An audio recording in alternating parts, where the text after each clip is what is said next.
Support for Audacious with Chion Wolf provided by a generous contribution from Suzanne Hopgood in memory of Frank Lord.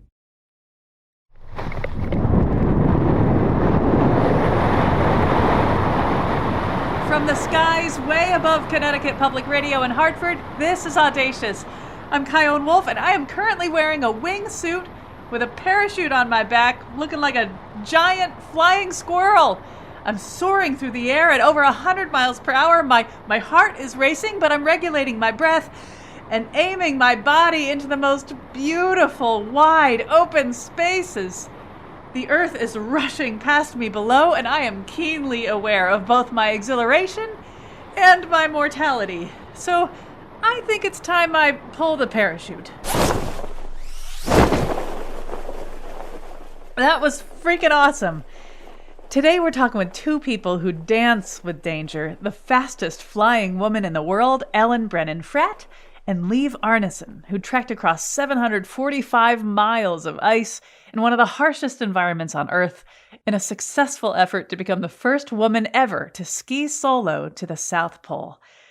Now, you might think that Ellen, as a little kid, dreamed of the day she could finally put on her big girl wingsuit, but I never, ever in my entire life thought I would be wingsuit base jumping. It wasn't at all something that I thought was possible. I mean, to be fair, who thinks, you know what my future holds? Jumping off of high points with a squirrel suit on. Yeah, sounds reasonable. It all started on her 18th birthday when she went skydiving for the first time with her dad. She said that when she landed, she was just totally overwhelmed with joy. Her dad encouraged her to take a skydiving course, which she did, and then she started jumping out of hot air balloons. Then she graduated to jumping off cliffs. But what's more exhilarating than jumping off cliffs and opening a parachute? Delaying that parachute for as long as possible by zipping through the air in a wingsuit. Now, for Ellen, this wasn't just the next step. It was a revelation. It became her true sporting love, soaring off cliffs all around the world. She made the skies her playground, demonstrating that sometimes the best way to enjoy life is to leap right into it. So what was it like back in 2007, the first time she zipped that wingsuit up and leapt? I've been training for nearly a year with the goal to jump from a cliff. And I knew the cliff I wanted to jump from. It's in Lauterbrunnen in Switzerland. It's fairly safe first jump. However, the biggest challenge of making your first wingsuit jump is pushing off of the cliff and not pushing yourself into a bad position. Like the worst position you could get yourself into is like a front flip. So as I was walking to the exit, we call it where we jump from, we call it the exit point. I was just visualizing over and over again, like a nice strong push off of the cliff and flying straight out and just visualizing a perfect, nice, smooth flight. And then as I was gearing up, we're basically at the edge of a cliff. We're maybe 10 feet from a vertical cliff as we're putting our gear on. So you can't drop your helmet. You can't drop your bag. You have to be very, very careful. And so I was already pretty amped at that moment, just being so exposed. I hadn't been on a huge cliff edge like that ever before. So I geared up and I walked down to the edge of the cliff, and you have your toes basically 2 inches off, from the edge. If you lean over just a little too far, you're going to go. So you have to be really careful. But you also have to be at the edge of the cliff, because if you push and you catch your toes on the edge, then you're going to do a front flip. So as soon as I got down to the edge of the cliff, I let go of the rope and did one final visual check, making sure my helmet was on, that I had closed all my zippers, that I'd put my parachute on properly. I visualized everything, made my final checks. And then I took, maybe at least 10 super deep breaths and just really tried to calm myself down. And then I did my classic countdown of 3, 2, 1, see ya. And I jumped off. And from that moment on, it was like everything was muscle memory. I just had to let go and let my body fly. My body knows how to fly. So I just let my body do its thing. And I flew, which was just insane. I was actually moving away from the cliff. And I remember at this jump that we do, if you pass the road, if you fly as far as the road, you've really flown really well. And I flew past the road and I was like, oh my God, I can't believe I'm doing this. And I opened my parachute and was just like to the moon and back, thrilled. Everything went perfectly. Everything is planned. And it was just so unbelievable. Like from that moment on, I was like, okay, this is what I'm doing. Like everything I can do to make this what I do all the time is what I'm going to have to do. Okay, I want to ask some big picture questions about what this experience is like. I want to hear first off about your relationship with gravity. And I know I'm anthropomorphizing this, but when you think about your relationship with gravity, do you feel like it's a friend that you're dancing with or like an adversary you're defying? What is your relationship like with gravity? Interesting question. I like this. To me, I kind of feel like I'm working with gravity, like I'm riding it.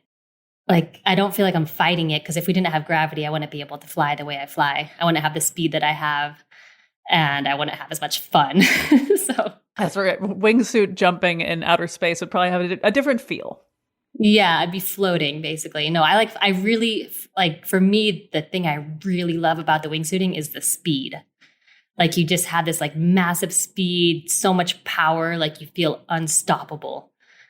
And I wouldn't have that without gravity. I skydove twice and I've skydived. Skydived. I think most people say skydived. Great, thank you. I skydived twice in my life, and both times I was really struck at how as soon as I rolled out of the plane, how hard it was to breathe out because the air is just filling you and battering you. Will you talk about what it's like to control your body and your breath mid-flight? It's funny. I had the same experience. Yeah, my first skydive, I couldn't breathe. Yeah, it surprised me too. I guess, once I got to wingsuit base jumping, I had done so many jumps that breathing in that kind of wind was pretty natural. Honestly, when I'm flying, I'm not thinking about breathing. That's something that I have to put on the back shelf because I'm so focused on assessing what my speed is, assessing how much power I have in the tank, assessing my line to see if I can fly where I want to fly or if it's not a safe option and choose a different option. Yeah, a lot of the things I have to just like breathing, I have to just kind of let happen naturally because there's so many other things going on. Because you're keeping all these different variables in mind to keep you going, to what degree are you able to also just enjoy it?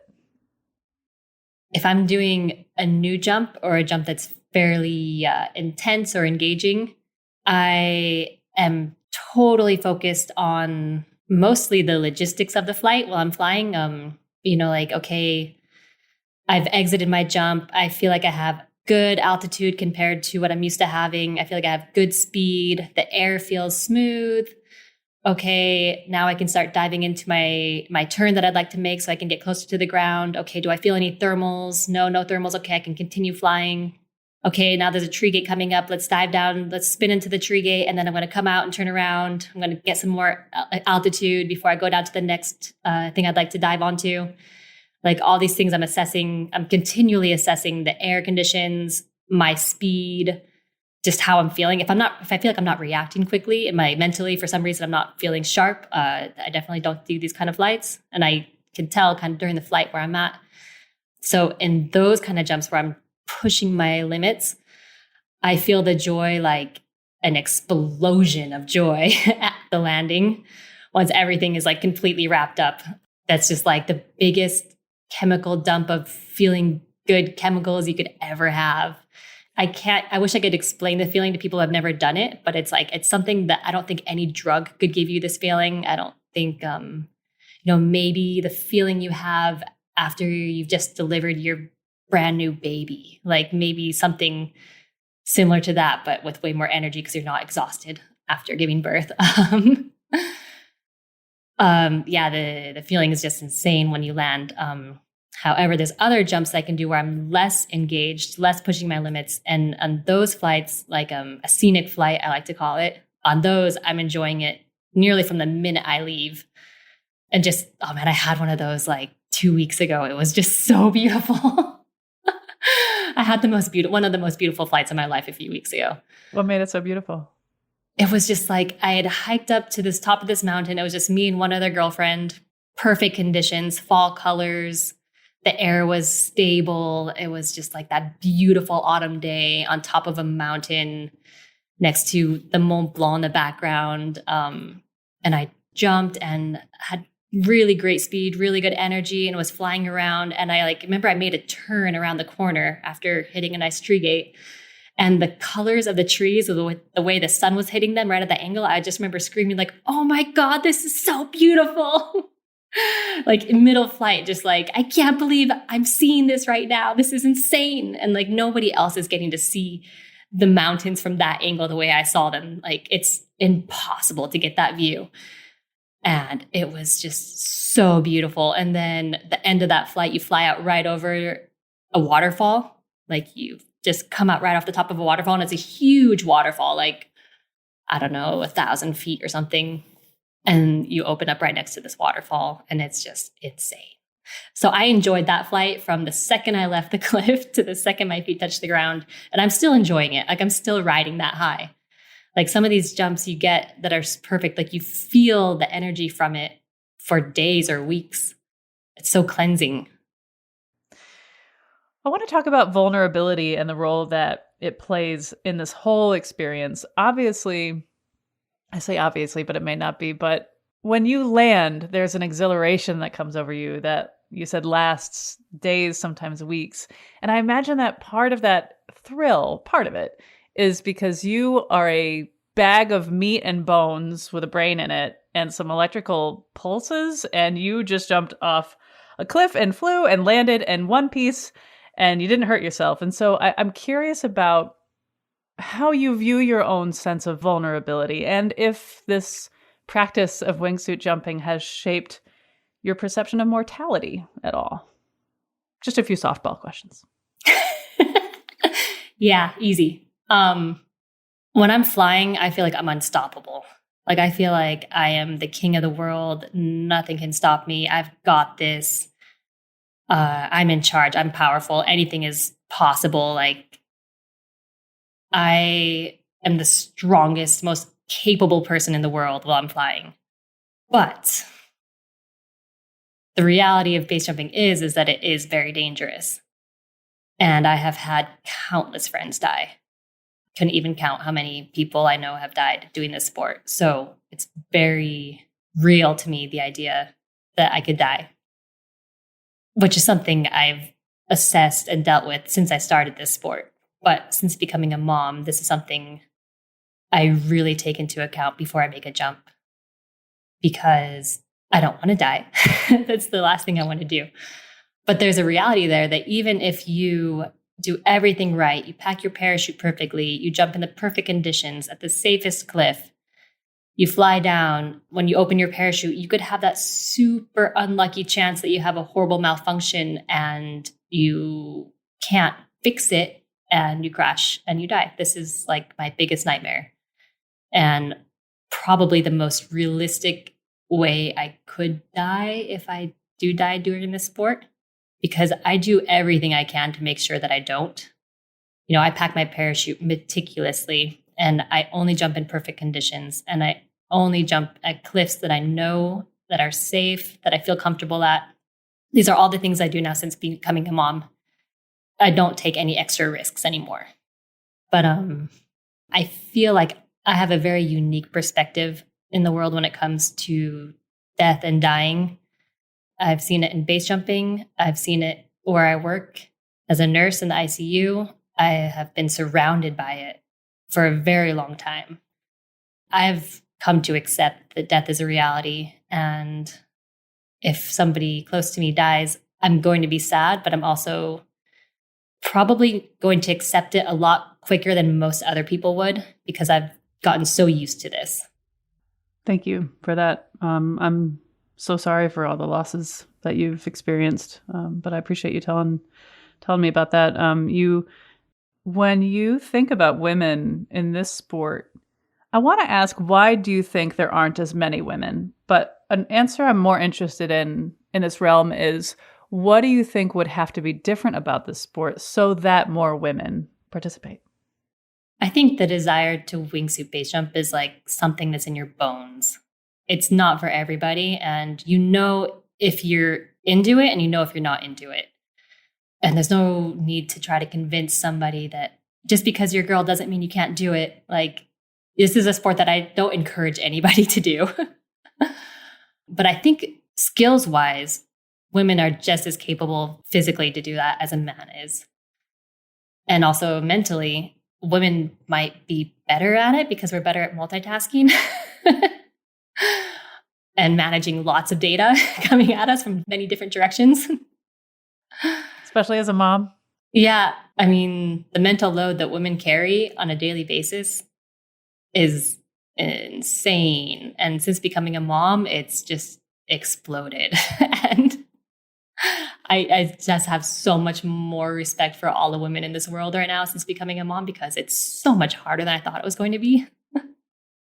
You've watched the evolution of this sport and the technology change over the years. And I'm curious if you could wave a magic wand and have one massive improvement to the sport, be it the technology of the suit or the training or, I don't know, some particular kind of locations being built, if that's not a sacrilegious thing to suggest. I don't know. If you could wave a magic wand and severely improve your sport of wingsuit base jumping, what would that magic wand accomplish? So what would make wingsuiting really awesome is if we didn't have to rely on parachutes and we could just like decide when we want to stop flying, slow the suit down, and then just like stand up and land. Like, that would take away the whole issue of having parachute malfunctions. That would take away the issues of taking the time to pack your parachute. Your backpack would be so much lighter because you won't have to carry a parachute. Yeah, so there's so many good things about not having a parachute. And if you can land just on your feet and just walk away, like, that would simplify things so much. And that would be just like super liberating. So maybe some sort of like anti-gravity thrusters?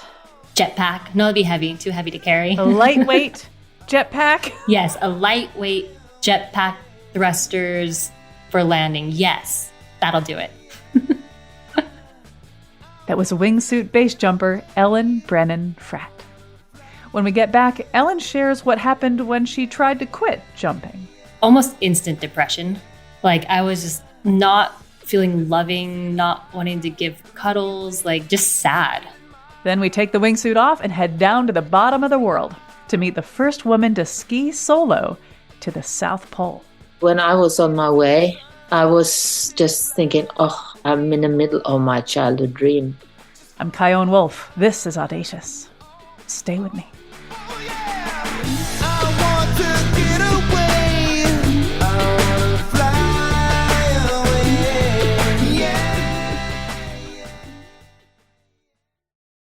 This is Audacious. I'm Kyone Wolf, and this is the sound of wingsuit base jumper Ellen Brennan Frat jumping off a cliff in the French Alps and spreading her wings. 3, 2, 1, see ya!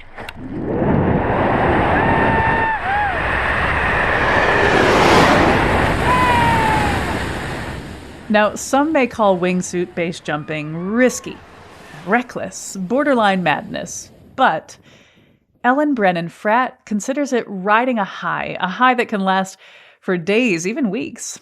As a wingsuit base jumper, she soars through the air, reaching over 100 miles per hour. But this isn't just a story about adrenaline and record-breaking speed. It's about precision, discipline, and a deep connection to the skies and life itself. Later in the show, Liv Arnesen is someone whose deep connection with nature, along with her adventurous Norwegian heritage, helped her make her mark on history.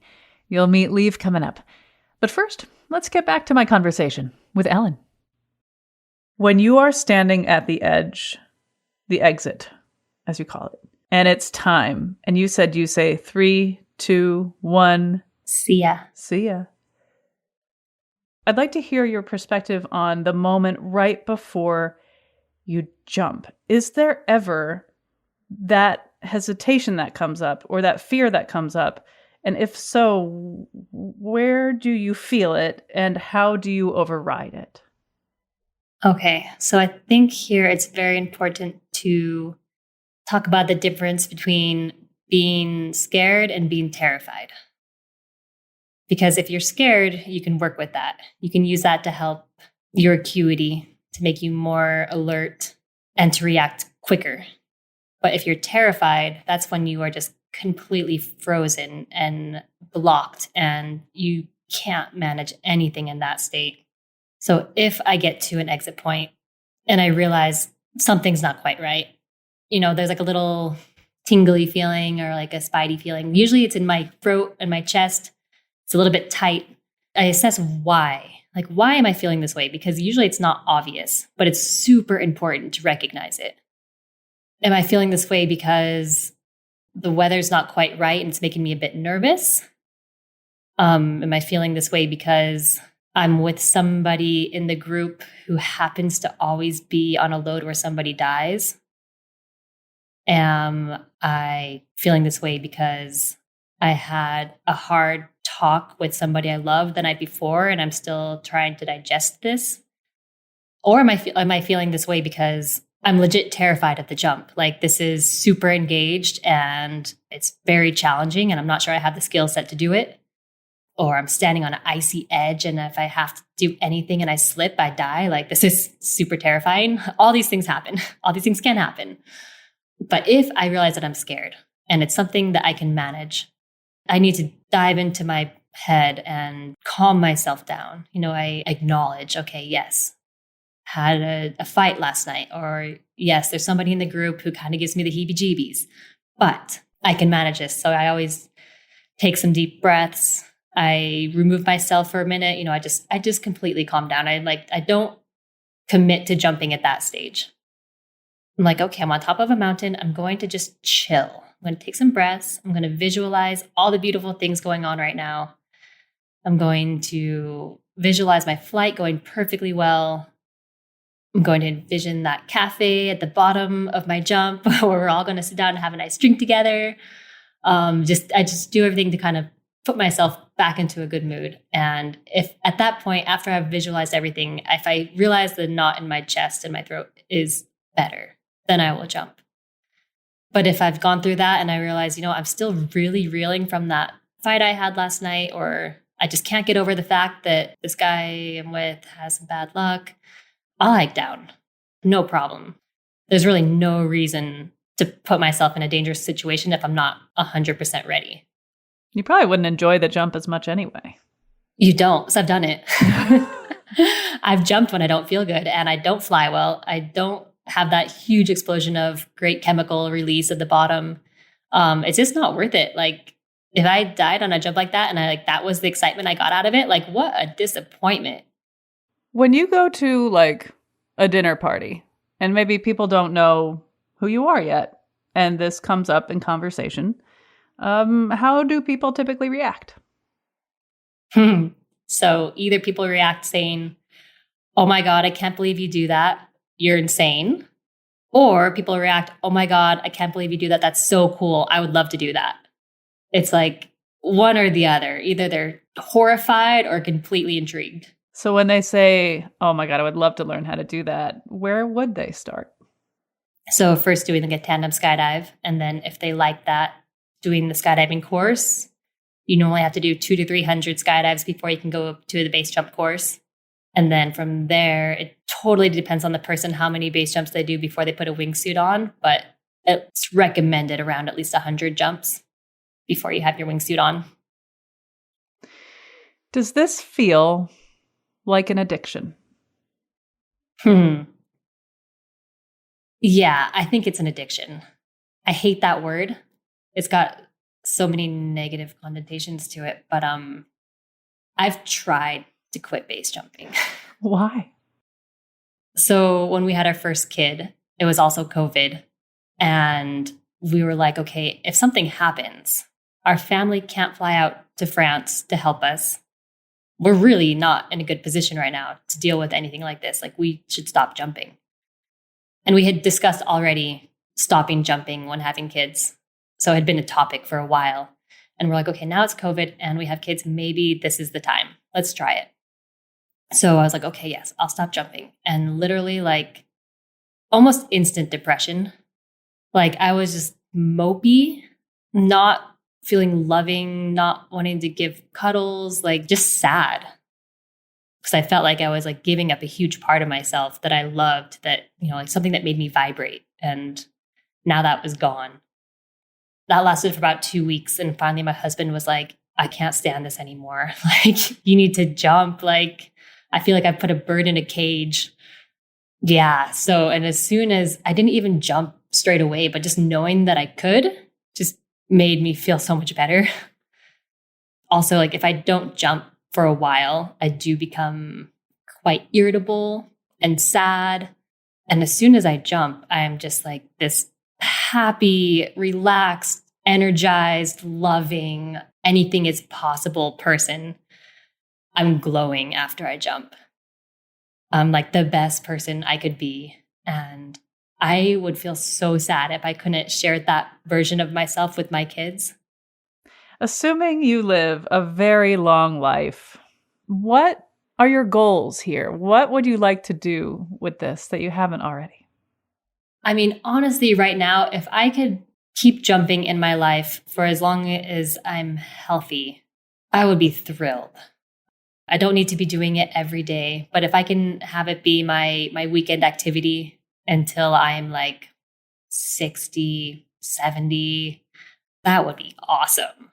Like, I know there's a few people out there jumping right now in their 60s and they are just so stoked on life. And like, I want to have that stoke too at that age. Also, it keeps you super fit. Like, you're hiking a lot with a heavy backpack. So it's going to help me age nicely, I think, keep nice bone density, good muscle mass, all these important things when you think about getting older. I hope that you also, by that point, have your thrusters, your very lightweight thrusters, so you can live without your parachute and just land and take it all in. I probably will get pretty interesting by that time. Well, Ellen Brennan Frat, thank you so much for talking with me. You're welcome. Thanks for having me. World for a while. Now I'm free. Falling mama, free falling. Okay, imagine this. You are all alone in one of the harshest environments on Earth. The wind is howling at 100 miles per hour. It's impossible not to feel it pushing you. All you can see is ice, stretching endlessly in every direction. The temperature is negative 30 degrees Fahrenheit, and every single step is a battle against the elements. This is where Liv Arnesen found herself in 1994, skiing 745 miles to reach the South Pole. She was carrying everything she needed to survive in a sled that weighed over 200 pounds, and she was all alone, something no other woman had ever done. No rescue teams, no guarantees, just her and the unrelenting Antarctic wilderness. Liv Arnesen grew up in Norway, where the snow and mountains shaped her childhood and sparked her love for adventure. As a young girl, she read stories about Norwegian polar explorers like Roald Amundsen, who in 1911 led the crew that became the first people ever to reach the South Pole. Flash forward to 1994, and she spent 50 days skiing for 10 hours a day, battling exhaustion, isolation, and the physical toll of the journey. Along the way, you'll hear that she found strength in poetry, the changing light on the horizon, and an unshakable belief that she belonged there. I asked her to take me back to when she first started to share this desire to follow in Roald Amundsen's ski prints. I remember when I was 12 years old, I was in Germany with my school brass band, and we were sitting, I think, 6, 8 girls in a room sharing dreams. And they all dreamed about big house, a good-looking husband, a nice car. And then I told them that my dream was to ski to the South Pole. And I still remember their reaction. It's impossible. It's a boy's dream. And I just wonder, is there something wrong with me? And it took years and years before I, articulated that dream again. I'd like to hear more about why the South Pole. You could have set your sights on anywhere else in the world. What is it about the South Pole? It's the love for skiing, of course. The love to be, to feel the weather, the bad weather and the good weather also, but also to be close to nature, I think. And I remember when I was on my way, I was just thinking, oh, I'm in the middle of my childhood dream. And it sounds like we're pompous when I say some days I just feel that I felt in one with Mother Nature or something, feeling the rhythm of the world. So I still have that feeling sometimes when, it's stressful and I was just thinking back and just get the energy back from that, those days that I felt that I was in one with Mother Nature. So I felt very privileged just being able to fulfill my childhood dream. When everything fell into place and you were able to begin this trip alone across the South Pole, this was a 50-day expedition of 745 miles. When you began, like when you first pushed off on those skis, what was going through your mind? Well, it was very stressful, because the funding and everything before I took off. I think it took about a short week or something that I really felt that I was in the middle of my dream because, you just have to get, all this stress away from you. And it takes some time.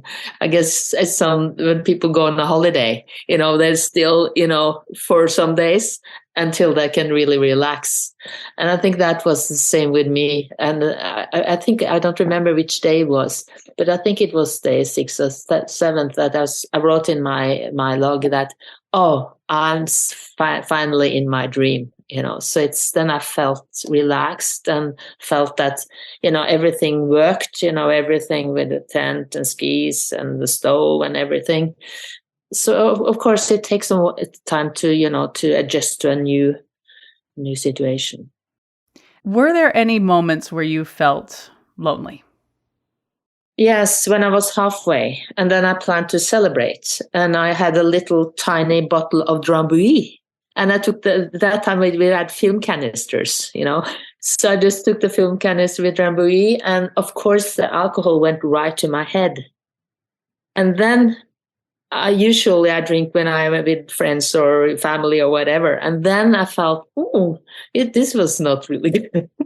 There's nobody to cheers with you. No. So the little bottle of Drambuie, I put it back into pulled out my sled and just took a little bit more when I reached the South Pole. So that was the only, I felt, I'm really on my own. And that was because of the alcohol, actually. Which happens whether you're alone on the South Pole or in your backyard or wherever. Yeah. Well, thanks, alcohol. You're doing great. One thing I imagine doing if I were in your skis is to pass the time, sing. Did you ever sing? Or how did you pass the time? Well, you don't sing because you don't have any air because you're pulling 100 kilos. But when I was tired, I get a tune in my head. And not my favorite tune. And in Greenland, I got I Want to Ride My Bicycle of Queen. And it's not the rhythm. And then I asked Julie, my team partner, and said, I get this, I can't get it out of my head. And she said, well, I also have a tune that I don't get out of my head. And I said, what's that? And that was Lambada. And then it got into my brain and, it's just annoying. So when I planned my trip to the South Pole, I was thinking I have to put something else in my brain when that happens. So as a former high school teacher in literature, I brought poetry. So I read a little poetry every night.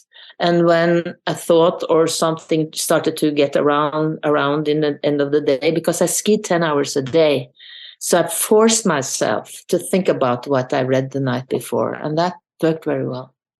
I also was really annoyed by the sastrugis, the snowdrifts. That is kind of you ski in a kind of a frozen ocean, with waves, and you have to pull them my sled over. And sometimes when it was really big, it hit my legs and I got angry. And I was thinking, well, Liv, you can't go here angry when you're fulfilling your dream. So I forced myself to look at the shape of these kind of sculptures. So with the poetry and thinking that I was skiing in a gallery in modern art, I really had a lot of energy when I reached the pole. You're seeing similar landscapes for 50 days. And these are, from where I'm coming from, these otherworldly landscapes. I grew up and I live in Connecticut in the United States, so it's not what I'm used to. But you were seeing, for the most part, very similar landscapes. No. People think that. Tell me how wrong I am. Because of the snowdrifts, because of the light is different. So you think it's white. The snow is white. No, it's gray. It's different shades of blue. And sometimes when it was somewhat cloudy, you can see the halo around the sun. So people think, oh, that must be boring. And no. How were your dreams different than they ever were while on this trek? I'm not sure that I was dreaming a lot, because I think I went to bed, skiing 10 hours a day, melting snow when you get in, having dinner, blah, blah, blah. So I think I just slept like a rock. The dream was real life. Yeah, I think so. But I tried to climb Mount Everest some years later, and then in high altitude, then you get really nightmares. And I learned that other people do the same. That was Liv Arnesen, the first woman to ski solo to the South Pole. After the break, when Liv finally arrived on Christmas Eve, 1994, what did she ask for? Can I have a glass of red wine and a pizza? Yeah, that checks out. I'm Kyone Wolf. This is Audacious. Stay tuned.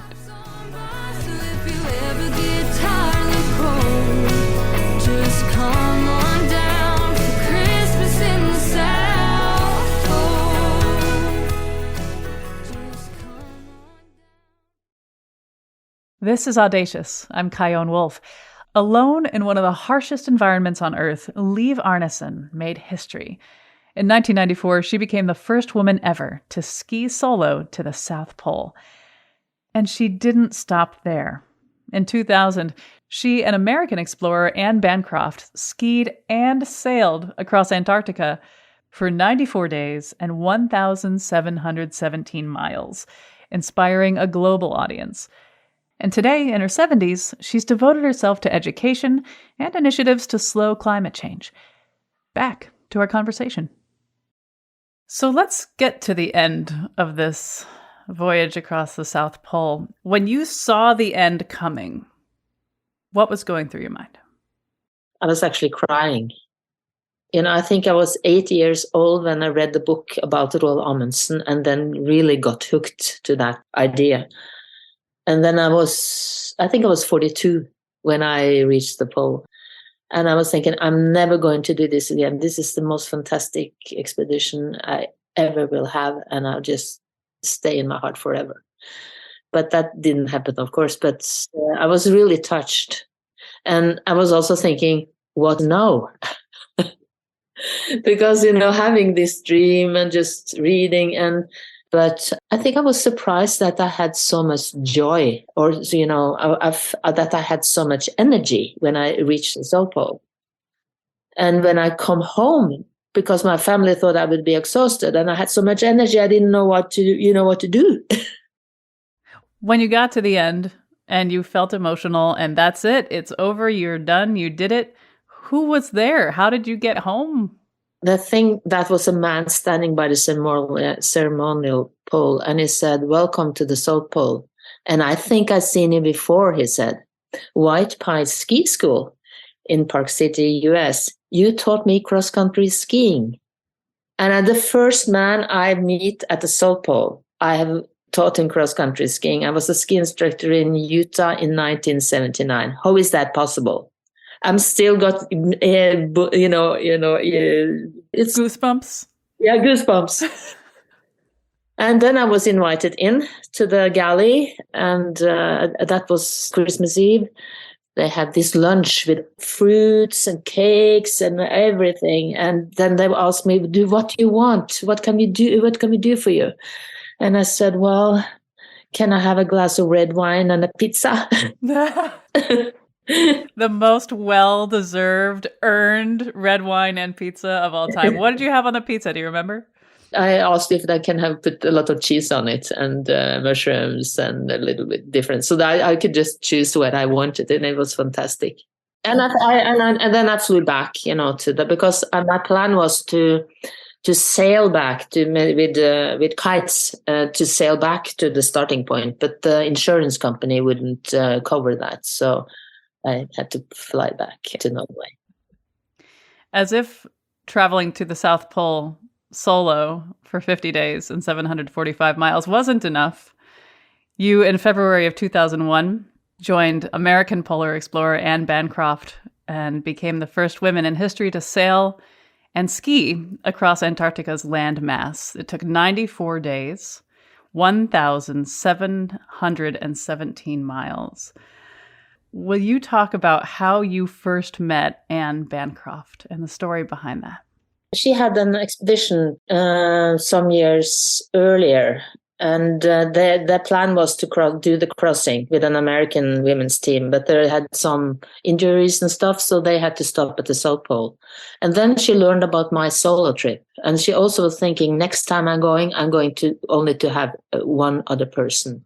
So I got a letter in, I think, 1998, and she asked me if I would like to join her to cross Antarctica and make a curriculum how we could help young people to fulfill their dreams. And I was just reading, wow, because in the back of my log, I started to write a kind of a management book for my students, because I was a high school teacher at that time. Because I was thinking, if they can get something that, make their heart beat a little bit faster or the blood run a little faster in their veins, they can find a direction. So I was thinking, wow, is it a woman in the US thinking exactly the same as me? So that was the reason. And I flew over, and we didn't talk about Antarctica or expedition. We were just talking about our families and blah, blah, blah. And when I visited her parents, they have the same book about the Arctic and Antarctica as my parents. So I found a soul sister, and she found a soul sister. And we're still working together. I'd like to talk about fear when it comes to making these big trips. I interviewed this man, Dr. Joe Dituri, who set a world record for living 100 days underwater, 30 feet under the sea in this underwater hotel. And I couldn't do that because I have claustrophobia. Yeah. And this dude, I mean, he was in the Navy for nearly 30 years, and he was all about deep sea exploration. And so when I talked to him about fear, he talked about, your fear is there for a reason. Your fear could be used to prepare and think about the worst case scenario so that when or if they happened, then you could take care of them. So on that note, I'd love to hear what you think about fear. Did you ever feel fear going into any of these trips?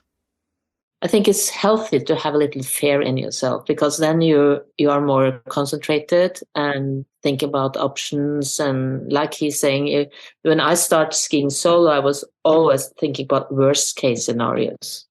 What do I do if I fall into a crevasse, for instance? And I had ice screws in my pocket with rope. So theoretically, I could have climbed up, but I'm not sure if that would have worked with the snow and everything.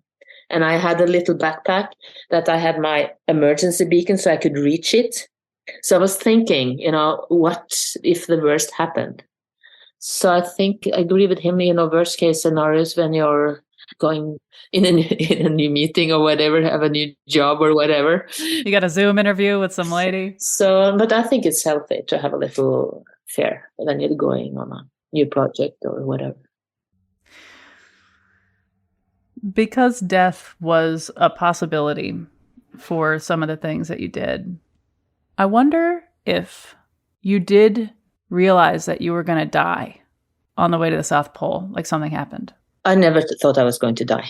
But if you did, yeah, and you had these final moments, and you realized, oh my God, I've done this to myself.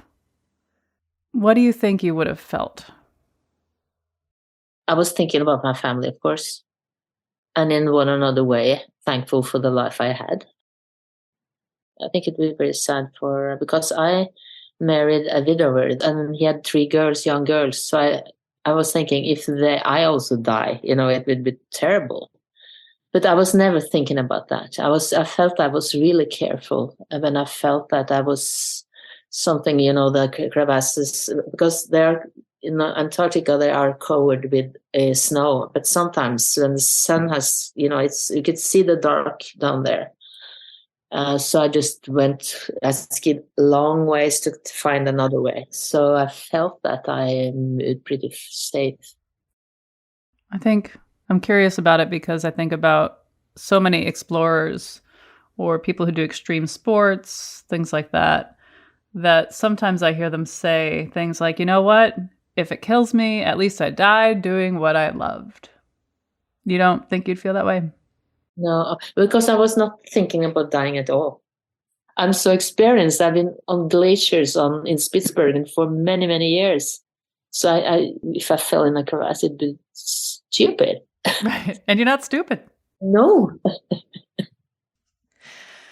It's important to ask about being a woman accomplishing these feats. In some ways, correct me if I'm wrong, I bet you're like, yeah, women. I want to do this for women and for people, but it's so important to represent, that it's not all about men doing these things and we can do what men can do. And on the other hand, I can also imagine you being like, I don't represent all women. I represent myself. This is something I would have done no matter what body I was born into. Where do you land with all that? Well, when I started and people said, well, are you going to, because I felt that I was moving into the men's last domain or area in Norway, because there's only been men doing this. And so that's your reason to prove. But I was not thinking about it. I was going to fulfill my childhood dream. But when I came back and got invited all over the world as a woman, and the Minister of Foreign Affairs in Norway used me to the women part of it.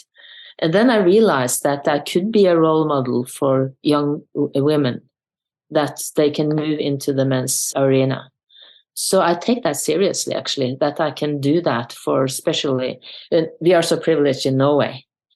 But still, they don't get the same pay for the same job they do. They always have to fight for it. And, imagine other places, other countries. So I'm actually more feminist now than when I started, on my solo trip.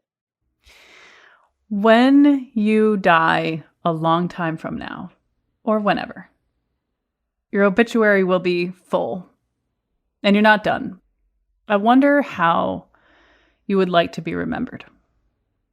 I think as an educator, but I also walk with people. I call it walk and talk, because there's so many that can find a direction, but they have it inside them.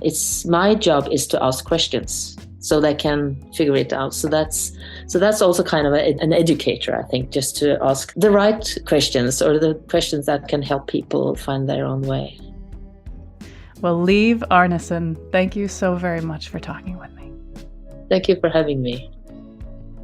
Audacious is always lovingly produced by Jessica Severin de Martinez, Carol Chen, Meg Fitzgerald, Robin Doyon-Aitken, and Meg Dalton at Connecticut Public Radio in Hartford. You can find all of our adventurous conversations at ctpublic.org/audacious or on your favorite podcast app. Stay in touch with me on the socials at Kyone Wolf, and you can always send an email to audacious@ctpublic.org. Peace.